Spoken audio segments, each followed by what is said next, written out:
Hello, welcome everyone to Random Act with Squirrel. Today is Act 12, Random Act of Cinema, The Wonderful World of Nicolas Cage. Reviews for 3 of his 2023 releases. So, Nicolas Cage is kind of a fascinating thing. He's been acting, I think he has like a large number, like over 100 films, which is kind of unbelievable to think about. And he's been doing this since the early 80s. I think his first movie is like Fast Times at Ridgemont High, which puts like 81, 82, somewhere around there. And he's just been plugging away making movies. He's had high points. He's definitely had his low points in there. He has a run that is considered just virtually unwatchable. He's become a meme and not a very good one. He's also done some amazing movies. So he has this whole wide range of careers that goes into, if you talk Lifetime people like the Christopher Lee, who is in Lord of the Rings, was Dracula, and also a bunch of horrible movies. Michael Caine, some guy who was in like the original Italian Job. He was the butler as Batman, and then he's done a bunch of other really forgettable movies that everyone wishes he would have never done. He's one of the Nicolas Cage became one of those actors who will never turn down a paycheck. At one point, it was because he was so broke from all of some bad business decisions that he had to do it. And I'd heard an interview somewhere, and I think he's doing it now, where he just works because he doesn't want to get into those habits again. So he does a lot of B movies. And I think there's a movie called Pig that was done about 2-3 years ago, where he finally started getting some credibility, if you want to use that word.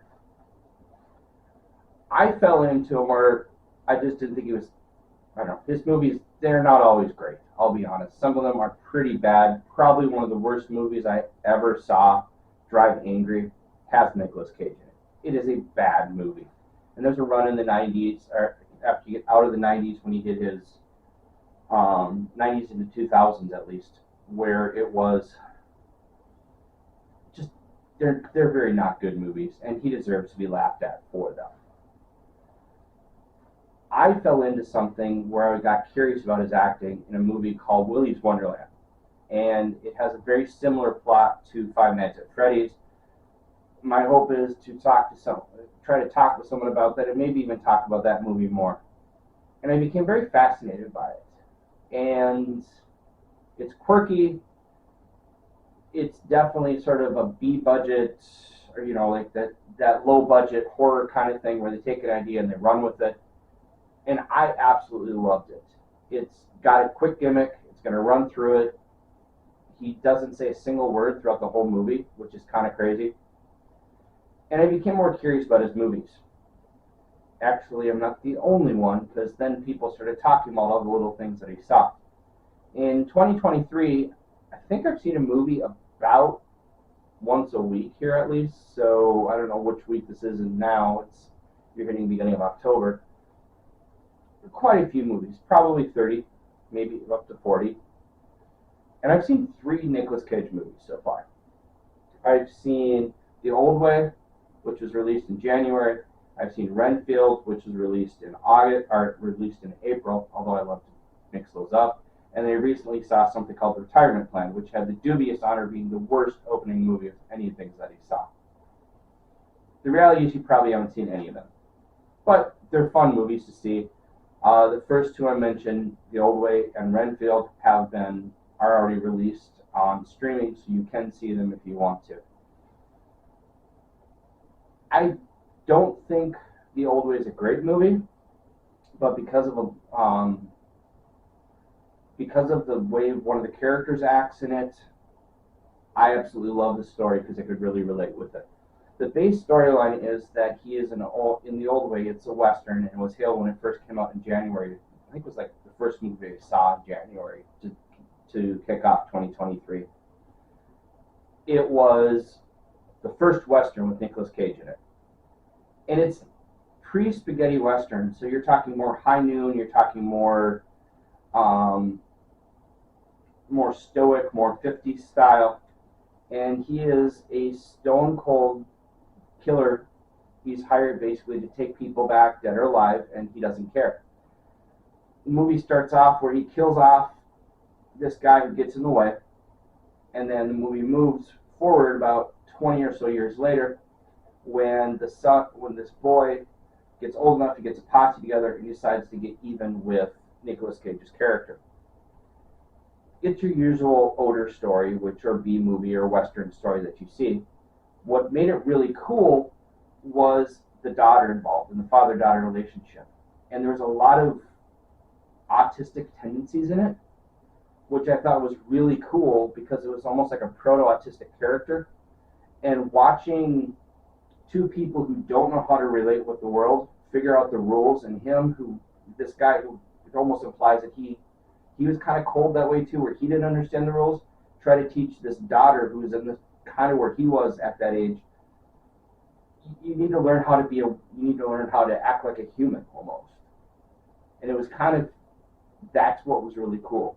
And I think with the fact that I have some family that has autism tendencies and that kind of stuff, and has autism, there's parts that I laughed out very loudly, probably funnier more than it was to me than it should have been, simply because I could very much relate with those scenes. The second one, Renfield. Renfield was probably the one that let me down most because it's a bit of a bait and switch. If you see all the trailers, it's Nicolas Cage plays Dracula. Kind of is, but they use all the cool scenes that he plays Dracula. Not one of those guys who likes to run on the trailer thing, but a lot of the trailer stuff that they show with him being Nicolas Cage, that was the best stuff that you saw. The story is actually driven through Renfield, which is why it's called Renfield. It's played by Nicholas Hoult, who is Dracula's assistant. And it's about sort of toxic relationships and how to get power back. He ended up being empowered slightly by Dracula, and so he gets his power by eating bugs. Then they threw in a story with Awkwafina, who she's the hard-nosed detective who's trying to solve this case because she's got family lines and stuff like that. A lot of it's probably pedestrian. I enjoyed it more than a lot of the other reviews. I found that with a couple of things that she's in where people don't like her stuff, and I didn't find her bad, but I think the worst one, which I probably won't see of her stuff, was Little Mermaid. Probably not going to see that one.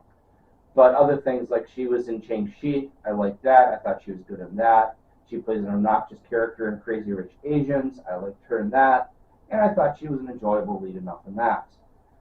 But really, if you're going to see this as a Nicolas Cage movie, he's more the flavoring. He's not the actual heart of the movie. The third one I most recently saw, and I think it's just kind of lost in sort of middle land now. It's not actually released anywhere. And it is called Retirement Plan. It has several B actors in it. It has Jackie Earle Haley, who I kind of remember from shows that nobody probably cares about. Like he was in something called, I'll get my sheet here quick, that was named Human Target, which lasted a season and a half, but he was kind of cool and creepy. I think he was the last person to play Freddy in one of those, in Nightmare on Elm Street movie. And I like him as an actor. I don't think he's super popular. Ron Perlman's in it too. He plays the number two. He plays, I'll get my name right here again because I wrote it. He plays Jackie Earle Haley's number 2.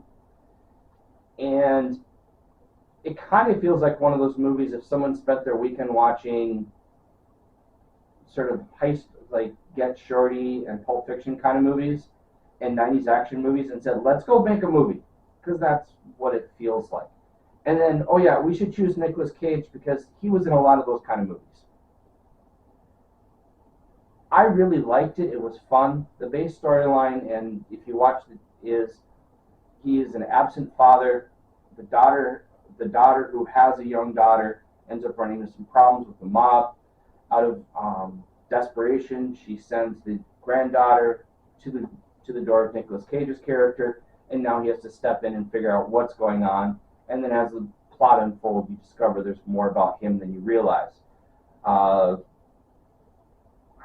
brain fart on the guy from I think Hudson, the guy who one of the guys from Ghostbusters is in that also, and Ernie Hudson, that's who it is. It's fun. I enjoyed it. It's going to get thrashed because it's not deeply original, but I had a good time watching it. I laughed. It reminded me a lot of those movies I saw growing up. So nostalgia probably played a bit into it, but if you're looking for just a fun, disposable time, I had a lot of fun watching it. So overall, let me get my board. There's the right pen. We got Olve.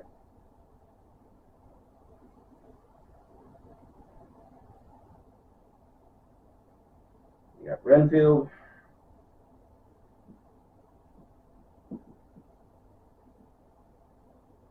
Retirement plan.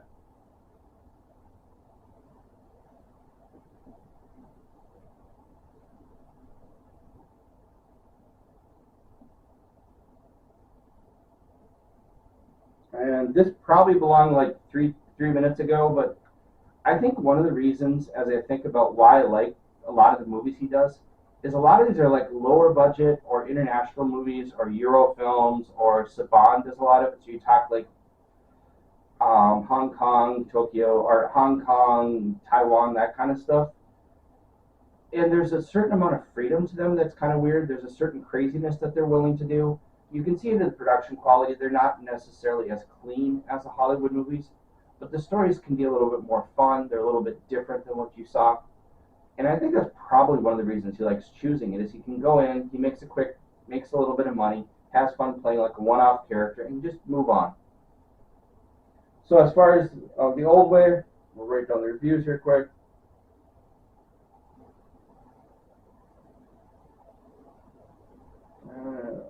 There's the old way one.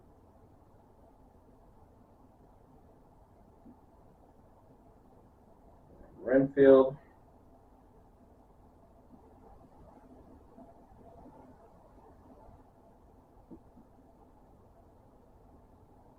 And retirement plan.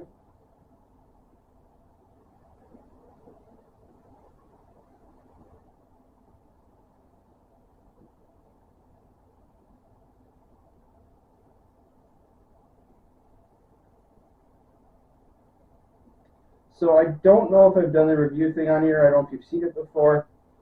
I like doing two kind of reviews. One is sort of my take on it, or my opinion, because everyone's got a slightly different taste on their movies.